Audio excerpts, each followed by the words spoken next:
Hello दोस्तों, आपका स्वागत है जीए एकेडमी में। मध्य प्रदेश शिक्षा भर्ती 2023 जिसका एग्ज़ाम होगा अप्रैल में।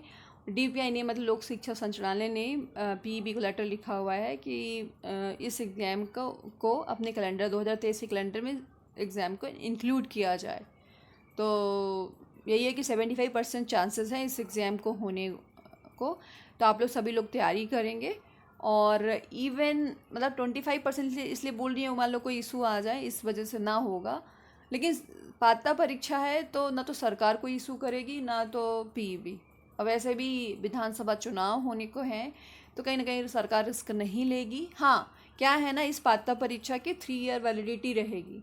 तो कहीं ना कहीं जब पोस्ट निकालना होगा तब सरकार निकालेगी और फिर नियुक्तियां देगी।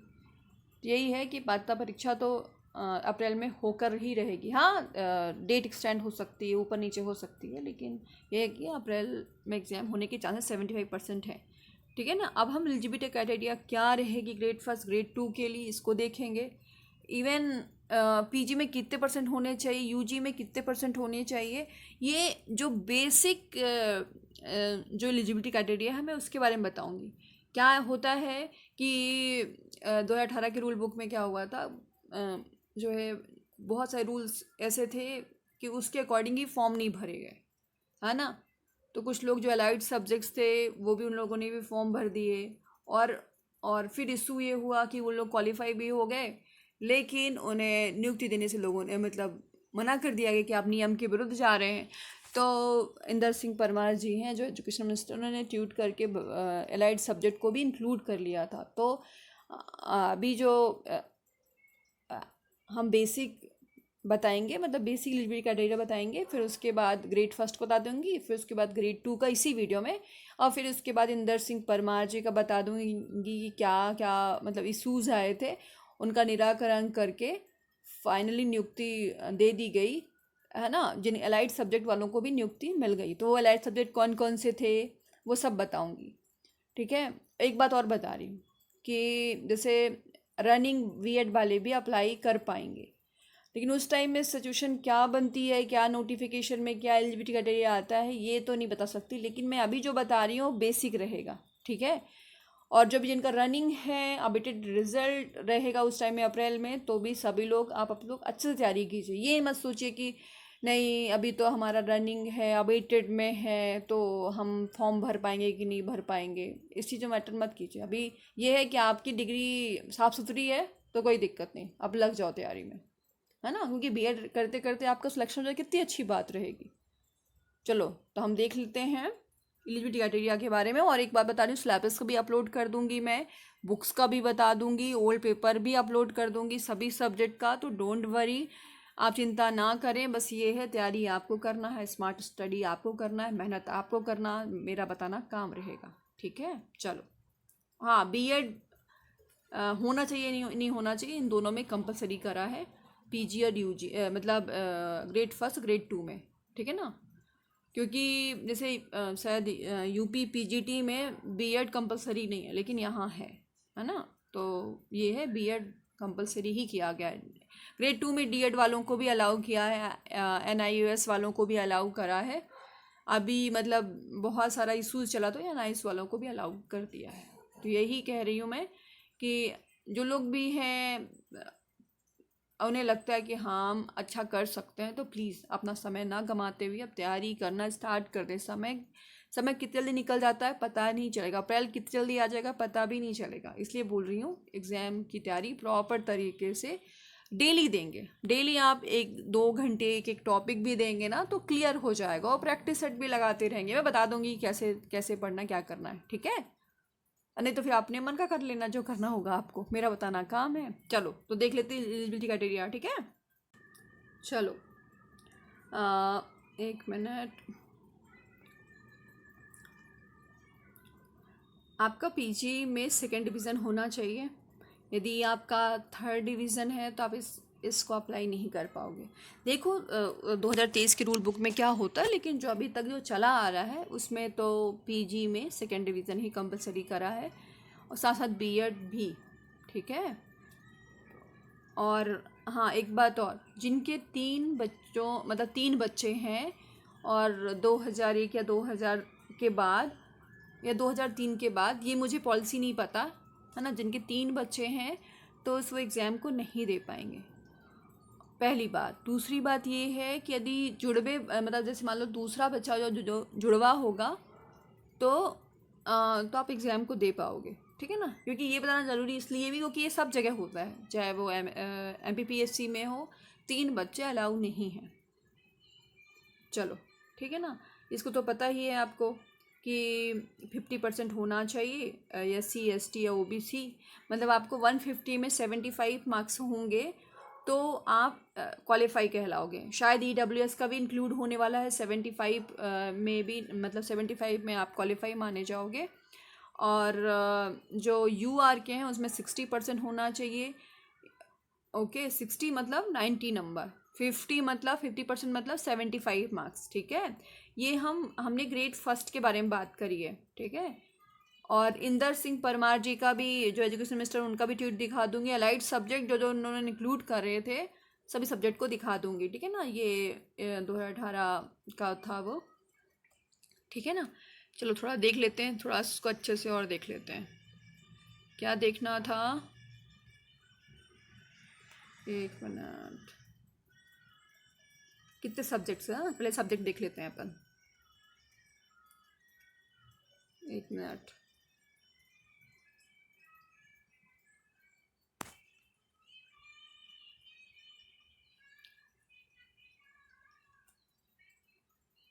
स्क्रॉल करती ही जाऊंगी, मुझे नहीं लगता मिलेगा। एक मिनट, कौन कौन से 16 सब्जेक्ट हैं हम उनको देखेंगे, ठीक है ना। ये है 16 सब्जेक्ट, ये मैं सब बता दूंगी बाद में, ठीक है। चलो हम पहले 16 सब्जेक्ट देख लेते हैं। एक मिनट, हिंदी, अंग्रेजी भाषा, संस्कृत भाषा, उर्दू, गणित, भौतिक विज्ञान, जीव विज्ञान, रसायन विज्ञान, गृह विज्ञान, वाणिज्य, इतिहास, भूगोल, राजनीतिक शास्त्र, ठीक है ना, अर्थशास्त्र और कृषि एवं समाजशास्त्र। इनमें PG है आपका, और यदि आपने B.Ed करा है PG आपका 2nd डिवीज़न होना चाहिए, तो आप इस एग्ज़ाम को दे पाओगे, है ना। कुछ जो लाइट सब्जेक्ट वालों को इन्होंने इंक्लूड करा वो भी बता दूंगी मैं, ठीक है ना, तो डोंट वरी। चलो तो अभी हम देख लेते हैं ग्रेड 2 का, फिर उसके बाद देखेंगे इंदर सिंह परमार जी का जो भी एजुकेशन मिनिस्टर, उन्होंने क्या ट्वीट करा था। जो नियुक्तियां हुई हैं उनमें जो भी भ्रांतियां हुई उनको सुधार करते हुए उन्होंने अलाइड सब्जेक्ट को भी इंक्लूड कर लिया था, डबल डिग्री को भी इंक्लूड कर दिया था। मतलब ये है कि आप सभी लोग जितने भी लोग हैं एग्ज़ाम का फॉर्म भरना, है ना। और उस टाइम में जो भी सिचुएशन होगी वो उस टाइम में रूल्स यदि नए बनते हैं, आप लोग आंदोलन करेंगे तो वो रूल्स भी अप्लाइड हो जाएंगे। तो यही है कि रूल्स चेंज होते रहते हैं, बदलते रहते हैं, आपके आंदोलन करने से। आंदोलन नहीं करते तो फिर वही रूल्स बने ही रहते हैं, ठीक है। तो चलो, माध्यमिक शिक्षक पात्रता परीक्षा है ना, ग्रेड 2 के लिए है। तो उसके लिए एलिजिबिलिटी क्राइटेरिया क्या रहेगी, संबंधित विषय में स्नातक उपाधि मतलब UG होना चाहिए, ग्रेजुएशन होना चाहिए, प्रारंभिक शिक्षा में 2 वर्षीय डिप्लोमा मतलब D.Ed होना चाहिए, और या फिर आपका 50% UG में होना चाहिए और 1 वर्षीय B.Ed होना चाहिए। संबंधित विषय में कम से कम 50% अंकों के साथ स्नातक उपाधि तथा शिक्षा शास्त्र में 1 वर्षीय स्नातक उपाधि। यदि आप SC ST या OBC हैं तो 5% रिलैक्सेशन है, 45% है या आपके, तो भी आप इस को अप्लाई कर पाओगे। जो UR से बिलोंग करते हैं, EWS का भी कुछ भी नहीं आया है, तो EWS अपने आप को 50% में ही कंसीडर करेंगे, और इवन जो अदर स्टेट्स हैं वो भी 50% में ही आएंगे, मतलब जिनके 50% UG में होना चाहिए प्लस B.Ed होना चाहिए, ठीक है। एक ये है संबंधित विषय में कम से कम 45% अंकों के साथ स्नातक उपाधि। और क्या होता था कि यदि 45% में उस टाइम में B.Ed में एडमिशन मिल जाता था, यदि आपने वैसा वाला B.Ed करा है कि आपके परसेंटेज कम थे तो भी आपने B.Ed कर लिया है और अलाउ कर दिया है, तो फिर वैलिड होंगे आप ग्रेड 2 के लिए, ठीक है। चलो अब बात कर लेते हैं कम से कम 50% अंकों के साथ हायर सेकेंडरी मतलब 12th तथा इसके समकक्ष तथा प्रारंभिक शिक्षा शास्त्र में 4 वर्षीय स्नातक, मतलब VLED, ठीक है ना ये। चलो, अब इसके बाद कम से कम 50% अंकों के साथ हायर सेकेंडरी तथा इसके समकक्ष संबंधित विषय में 4 वर्षीय स्नातक उपाधि, मतलब BA BEd BSc BEd, है ना, और BA एड और BSc एड, है ना, ऐसा। जैसे अपन करते हैं ना, BSc BEd करते हैं, BA BEd करते हैं, यदि वो है। लेकिन हाँ, याद रखना 50% ट्वेल्थ में होना चाहिए। ट्वेल्थ में 50% नहीं है तो आप इसको अप्लाई नहीं कर पाओगे, ठीक है ना। चलो, अब बात कर लेते हैं और क्या है। निम्नलिखित में से कम 50% अंकों के साथ स्नातक उपाधि और 1 वर्षीय BEd, मतलब स्पेशल एजुकेशन जिनका है वो भी इस एग्ज़ाम को अप्लाई कर पाएंगे। UG में 50% कंपलसरी किया गया है। एक बात और बता रही हूँ, देखो यहाँ पे नोट लिखा हुआ है, अनुसूचित जाति, अनुसूचित जनजाति और अनपिछड़ा वर्ग दिव्यांगजन अभ्यर्थियों के लिए 5% का रिलैक्सेशन है, ठीक है। 5 मतलब 45% है तो भी आप अप्लाई कर पाओगे UG में, या फिर ट्वेल्थ में आपके 45% है और आप इस चीज़ को इसको कंसीडर किए जा रहे हो, मतलब इस तरीके, मतलब इस पॉइंट को के अकॉर्डिंग आपका फॉर्म भरा गया है, मतलब 50% अंकों के साथ आपका हायर सेकेंडरी, यदि आप SC ST हैं, 45% भी है ट्वेल्थ में तो भी आप अप्लाई कर पाओगे, ठीक है। और ये संस्कृत विषय के लिए है। संस्कृत पाठशाला के माध्यमिक शिक्षक संबंधित में संस्कृत साहित्य तथा व्याकरण आदि विषय के साथ मान्यता प्राप्त संस्थान या विश्वविद्यालय से द्वितीय श्रेणी में शास्त्रीय उपाधि न्यूनतम शैक्षिक योग्यता होगी, ठीक, गेरा। तो मतलब कहीं ना कहीं आपको ये समझ में आ गया है कि क्या रहे ये एलिजिबिलिटी क्राइटेरिया। अब इंदरजीत परमार जो एजुकेशन मिनिस्टर, उन्होंने क्या ट्वीट करा था वो बताऊंगी, और कौन कौन से ग्रेड फर्स्ट में अलाइड सब्जेक्ट को ले लिया गया था, मतलब ले लिया गया है। और इवन ग्रेड 2 इंग्लिश के लिए सबसे ज़्यादा लोग क्वेश्चंस करते हैं कि उसके लिए उसमें भी उन्होंने ट्वीट करा था, है ना, उसका भी मैं क्लियर करूँगी। अब बता रही हूँ, जो लोग 50% में, मतलब जिनका यदि 150 में 75 मार्क्स आते हैं, या SC ST या OBC हैं या PWD में आते हैं, और इवन EWS वालों को भी 50% मिलने वाला है, मतलब 150 में यदि आप 75 मार्क्स मिलते हैं आपको, तो आप इस एग्ज़ाम को क्वालिफाई माना जाएगा आपको, ठीक है ना। यदि U आर्ट से बिलोंग करते हैं तो 60% है, मतलब 90 नंबर लेके आना होगा। अभी EWS का चल रहा है कि उनको 50% दिया जाए कि 60 में ही रहने दिया जाए, वो अभी जो राजपत्र में शामिल होगा तो वो मैं बता दूंगी, ठीक है, उसके अकॉर्डिंग आप लोग कर लेना। चलो, अब हम देखते हैं इंदर सिंह परमार जी का ट्वीट। ये इंदर सिंह परमार जी हैं जिन्होंने जितनी भी भ्रांतियाँ थीं उनको दूर करते हुए सभी को मान्य कर दी, डिग्री मान्य कर दी थी। तो ठीक है, जो जैसे जिनका कुछ लोगों का डबल डिग्री था, कुछ पत्राचार का था, कुछ डिस्टेंस का था, सभी को मान्य कर दिया है ना इन्होंने। और जो 16 विषय थे, 1 मिनट, अभी मैंने ग्रेड 2 के बारे में बताया कितने विषय हैं, शायद 7 सब्जेक्ट हैं जिसका एग्ज़ाम होगा, वो बता दूंगी मैं, ठीक है ना। जो ग्रेड फर्स्ट में है, जैसे मान लो किसी ने MSc करा है, किससे, बायोलॉजी से करा, सॉरी बायोटेक से करा है, ठीक है ना, वो बायोलॉजी ग्रेड फर्स्ट से भरना चाहता है, तो उस टाइम में अलाउड नहीं था। अब इस टाइम में अलाउ कर दिया है, मतलब जो भी नया नोटिफिकेशन, मतलब इंदरजीत परमार जी ने जो भी मतलब वो रूल बुक में चेंजेस करवाए हैं, तो वो उसमें यही है। अब नया रूल बुक जो आता है उसमें मुझे नहीं पता है लाइट्स वाले सब्जेक्ट को इंक्लूड करते हैं नहीं करते, लेकिन इस बार कर लिया है इन लोगों ने, ठीक है। तो चलो देख लेते हैं, है ना।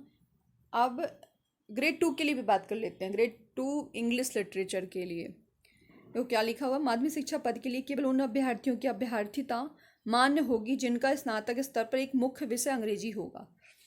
इसका मतलब ये है कि जब हम UG करते हैं तो हमारे 3 सब्जेक्ट मेन होते हैं और बाकी का फाउंडेशन होता है।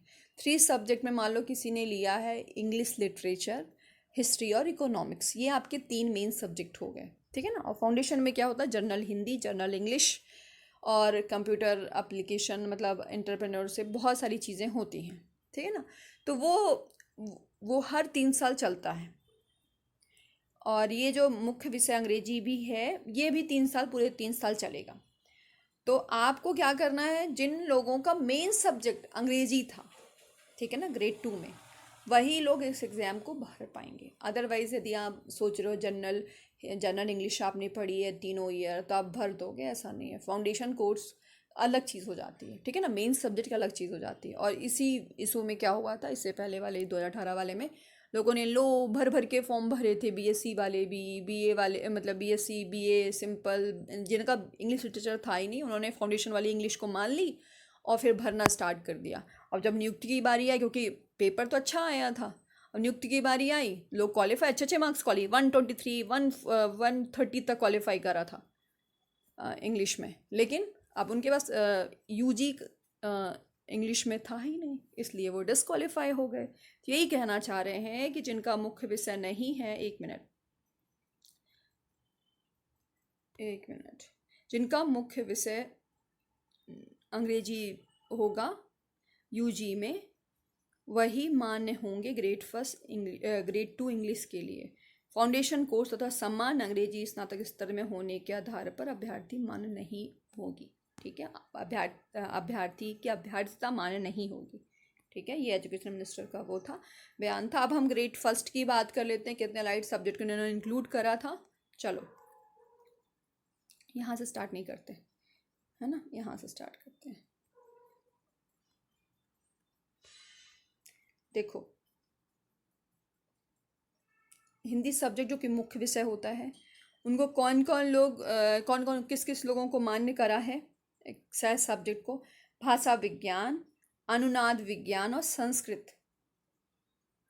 लेकिन इस बात का ध्यान रखना है कि आपका यूजी में हिंदी होना, यूजी में मतलब तीनों ईयर हिंदी होना ज़रूरी है। यदि स्नातक में हिंदी नहीं है तो आप इस फॉर्म को नहीं भर पाओगे। यदि एमए इन हिंदी है तो कोई नो प्रॉब्लम, लेकिन यदि एमए हिंदी नहीं है और आप सह विषय में हैं, सह विषय मतलब भाषा विज्ञान में है, अनुनाद विज्ञान और संस्कृत में है, और आपका यूजी में सब्जेक्ट नहीं था संस्कृत, तो भी आप भर रहे हो, तो आप इस एग्ज़ाम के लिए क्वालिफाई नहीं कहलाओगे, ठीक है ना, क्योंकि आप सह विषय से भर रहे हो, इसलिए आपका यूजी में होना ज़रूरी है, ठीक है। लेकिन जिसने एमए हिंदी करा है ना, भले वो बीएससी करा है, वो भी एलिजिबल रहेगा, क्योंकि उसने एमए हिंदी प्योर हिंदी से करा है, ठीक है ना, इस वजह से। चलो अब हम बात कर लेते हैं संस्कृत और संस्कृत साहित्य में। ग्रेड 1 योगा से यदि उसने ये करा है, मतलब पीजी की डिग्री ली है, लेकिन उसके सह सब विषय में संस्कृत नहीं रहा है यूजी में, तो इस एग्ज़ाम को नहीं कर पाएगा। यदि उसका मतलब यूजी में संस्कृत रहा है तो इस को अप्लाई कर पाएगा यदि पीजी योग से है तो, ठीक है ना। चलो पॉलिटिकल साइंस की बात कर लेते हैं। जैसे कुछ लोग पब्लिक एडमिनिस्ट्रेशन से कर लिया, किसी ने इंटरनेशनल रिलेशंस से कर लिया, ह्यूमन राइट्स से कर लिया, है ना, तो ये अलाइड सब्जेक्ट कहलाते हैं, मतलब सह संबंधित विषय कहलाते हैं, जो कि पॉलिटिकल साइंस से हैं। लेकिन यदि इन्होंने तो कर तो लिया है, लेकिन उनका जो सब्जेक्ट रहेगा ग्रेड 1 में, मतलब ग्रेड 2 में यूजी में पॉलिटिकल साइंस से उनका होना चाहिए स्नातक, तब जा कर के वो राजनीति शास्त्र में अप्लाई कर पाएंगे। इसी तरह भूगोल की बात कर लेते तो समुद्र विज्ञान और मौसम विज्ञान, इन्होंने पीजी तो कर लिया, लेकिन इनका मेन सब्जेक्ट ज्योग्राफी नहीं है यूजी में, तो इस फॉर्म को नहीं भर पाएंगे। बच्चे से एक बार देखते जाइए। अब हम हिस्ट्री की बात कर लेते हैं।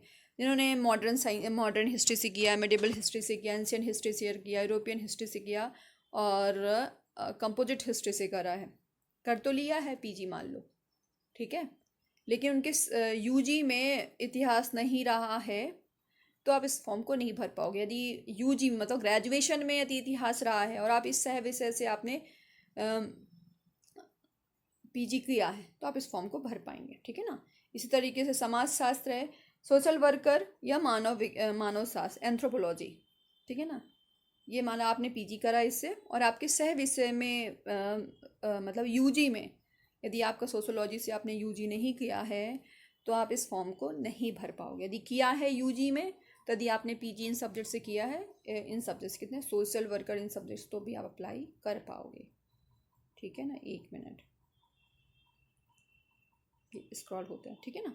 इसी तरीके से गृह विज्ञान, MHSC, एक्सटेंशन एजुकेशन से यदि आपने MSc करी है और लेकिन यदि आपके यूजी में होम साइंस नहीं था तो आप इस फॉर्म को अप्लाई नहीं कर पाओगे। यदि आपका यूजी में होम साइंस था तो अप्लाई कर पाओगे, ठीक है ना। इस तरह से कॉमर्स के लिए देख लेते हैं।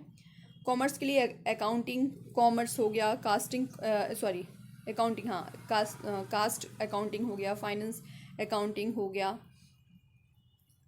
ये इनसे वो करा है, पीजी करा है और यूजी में कॉमर्स था तो इसके लिए आप अप्लाई कर मतलब आप जो है फॉर्म भर पाओगे। यदि यूजी में कॉमर्स नहीं था और आपने इन तीनों इनसे आपने वो किया है, पीजी करा है और आप चाह रहे हो अप्लाई करना तो नहीं कर पाओगे, ठीक है ना। कहाँ गया, ये तो हो गया, ठीक है ना। ये देखो, अब हम इकोनॉमिक्स की बात कर लेते हैं। इकोनॉमिक्स में MA कॉमर्स हो गया, ठीक है ना। लेखा प्रबंधन अकाउंटिंग मैनेजमेंट हो गया, MCOM हो गया अकाउंट, है ना, MCOM management, MBA accountancy, fast accounting, finance accounting, है ना। यदि इनसे और मैनेजमेंट से करा है, ठीक है ना, तो और एक मिनट, इतने से करा है तो किससे, कॉमर्स वाले फॉर्म भर सकते, कॉमर्स वाले से, ठीक है ना।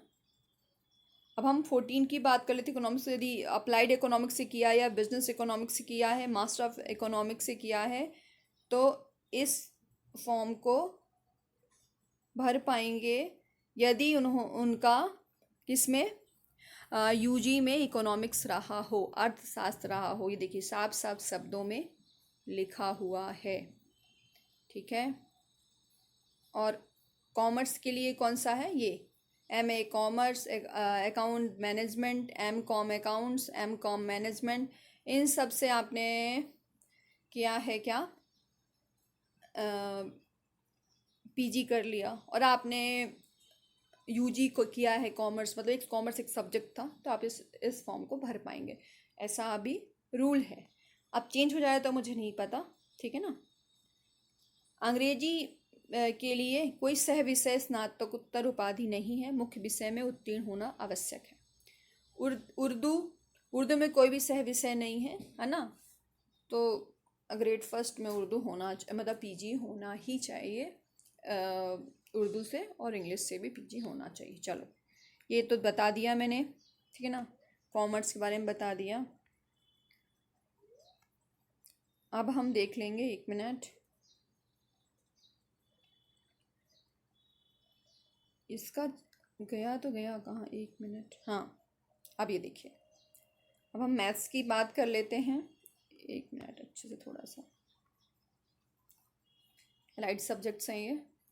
जिन्होंने अप्लाइड मैथमेटिक्स किया है, स्टैटिक्स से किया है, पीजी करा है, और ये जितने भी दिख रहे हैं, है ना, इंजीनियरिंग करी है मैथमेटिक्स से, मैथमेटिकल साइंस से किया है, प्योर मैथमेटिक्स से किया, ऑपरेशन रिसर्च से करा है, यदि उनका सह विषय है तो आप इस फॉर्म को भर पाओगे। लेकिन आपका यूजी में होना चाहिए, गणित भी होना चाहिए मेन सब्जेक्ट, ठीक है ना। इसी तरीके से केमिस्ट्री की बात कर लेते हैं। यदि आप लोग बायो केमिस्ट्री से MSc करिए, अप्लाइड बायो केमिस्ट्री से, या कि फिर अप्लाइड केमिस्ट्री से, एनवायरमेंटल केमिस्ट्री से, या फार्मास्यूटिकल केमिस्ट्री से करिए, है ना। और यदि आपने फिजिकल केमिस्ट्री से किया, inorganic, organic, industrial chemistry and analytical chemistry, इन सबसे करिए तो पीजी करिए, ठीक है ना। और आपके उसमें यूजी में यदि रसायन शास्त्र रहा है तो आप इस फॉर्म को अप्लाई कर पाओगे, ठीक है ना। इसी तरह से जीव विज्ञान की बात कर लेते हैं। जीव विज्ञान में बायोलॉजी, बॉटनी और जूलॉजी। यदि आपने माइक्रोबायोलॉजी से करा है, या बायोटेक से करा, या मॉलिकुलर बायोलॉजी से करा, या प्लांट है ना फिजियोलॉजी से करा, या एग्रीकल्चर बॉटनी से करा है, या लाइफ साइंस से करा है, या इकोलॉजी इन्वायरमेंटल से करा, या फिशरीज से करा, या बायो साइंस से करा, या बायो केमिस्ट्री से करा, या पर्यावरण इन्वायरमेंटल साइंस से किया है, या कि फिर एक्वाकल्चर से करा है, ठीक है। तो ये क्या है, इन्वायरमेंटल साइंस है, ठीक है ना, ये अलग चीज़ हो जाती है, और इन्वायरमेंटल केमिस्ट्री वो अलग चीज़ हो जाती है एनवायरमेंटल केमिस्ट्री वाले केमिस्ट्री में अप्लाई करेंगे, इन्वायरमेंटल वाले साइंस वाले उसमें करेंगे, किसमें, जूलॉजी में करेंगे, ठीक है ना, मतलब बायोलॉजी में करेंगे। हाँ, एक बात का ध्यान रखना है कि आपका यूजी में बॉटनी या कि फिर जूलॉजी में से दोनों सब्जेक्ट में से एक मुख्य सब्जेक्ट होने ही चाहिए। जैसे कुछ लोग बायोटेक करते हैं तो उनके मुख्य सब्जेक्ट में क्या रहता है, बॉटनी रहता है ना, तीन तीन जैसे बॉटनी, केमिस्ट्री और बायोटेक होता है ना। जैसे कुछ लोग होते हैं जिनमें जूलॉजी, बॉटनी, केमिस्ट्री होता है, ठीक है। चलो, अपन ने ये देख लिया, अभी और क्या देखना है ना। जूलॉजी में बहुत सारा है, जूलॉजी में हो गया जैव विज्ञान है ना, मतलब बायोलॉजी वाले ग्रेड फर्स्ट बायोलॉजी के लिए बहुत सारा हो गया। Bio informatics science, forestry, genetics, environmental biology, limnology और एंटोमोलॉजी मतलब कीट विज्ञान। यदि आप इनमें से पीजी करा है और आपके सह विषय में जूलॉजी या बॉटनी रहे हैं, है ना, ऐसा दिखाती हूँ मैं आपको। इनमें से कोई एक विषय रहा हो, वनस्पति या प्राणी विज्ञान रहा हो आपके यूजी में, तो आप इस फॉर्म को अप्लाई कर पाओगे बायोलॉजी से। अब हम फिजिक्स की बात कर लेते हैं। फिजिक्स में यदि आपका इलेक्ट्रॉनिक्स से पीजी करा है, आपने व्यवहारिक भौतिक अप्लाइड फिजिक्स से करा है, या न्यूक्लियर फिजिक्स से किया हुआ है, या मटेरियल फिजिक्स से किया है, मॉलिकुलर फिजिक्स से किया है, और आपका यूजी में भी यूजी में फिजिक्स रहा है, तो आप इस फॉर्म को भर पाओगे। वैसे जो फिजिक्स एमएससी करा तो वो भर ही पाएंगे, लेकिन जो सह विषय है उनके बारे में भी बात की जा रही है। अब हम एग्रीकल्चर के बारे में बात कर लेते हैं। तो एग्रीकल्चर में इतने सारे सब्जेक्ट्स हो गए, ठीक है। हाँ, लेकिन ये बात है कि यूजी में कृषि होना ज़रूरी है। आप लोग देख लेना, मैं धीरे धीरे करके स्क्रॉल करती जा रही हूँ, बहुत लेंदी है, देखो इतने सारे। हॉर्टिकल्चर भी है, सॉइल वाटर मैनेजमेंट है, फिशरीज साइंस है, बहुत सारा हो गया, ठीक है ना। माइक्रोबायोलॉजी वाले भी, agriculture, botany, forestry, ecology and environmental, ये सब हैं इसमें। तो अब मैं नेक्स्ट वीडियो में बता दूंगी बुक्स का सिलेक्शन और बुक्स और इवन ओल्ड पेपर, सिलेबस सब बता दूंगी, ठीक है ना। Thank you, all the best. और एक बात याद रखना है, ये जो मैंने बताया है लाइट सब्जेक्ट, वो 2023 में मान्य होते या नहीं मान्य होते ये मैं नहीं बता सकती, लेकिन यही है, चांसेस हैं मान्य होंगे, तो आप तैयारी करना स्टार्ट कर दीजिए। Thank you. यदि बीएड, एक बात और याद रखना, बीएड होना ज़रूरी है ना। बीएड नहीं है और आपने एमएससी कर ली है, जितने भी अलाइड सब्जेक्ट मैंने बताया उनमें से किसी एक में करा है, और आप चाह रहे भरना, तो आप नहीं भर पाओगे। बीएड होना ज़रूरी है, ठीक है। और हाँ, यूजी में वही सब्जेक्ट होना ज़रूरी है। जैसे मान लो आपने एमएससी, मतलब आप केमिस्ट्री के लिए अप्लाई कर रहे हो, तो केमिस्ट्री यूजी में होना ज़रूरी है, ओके। आप भी तो समझ ही गए होंगे मेरी बातों, ग्रेड 2 और ग्रेड फर्स्ट के बारे में बता दिया है। आप लोग तैयारी करें अच्छे से। Thank you.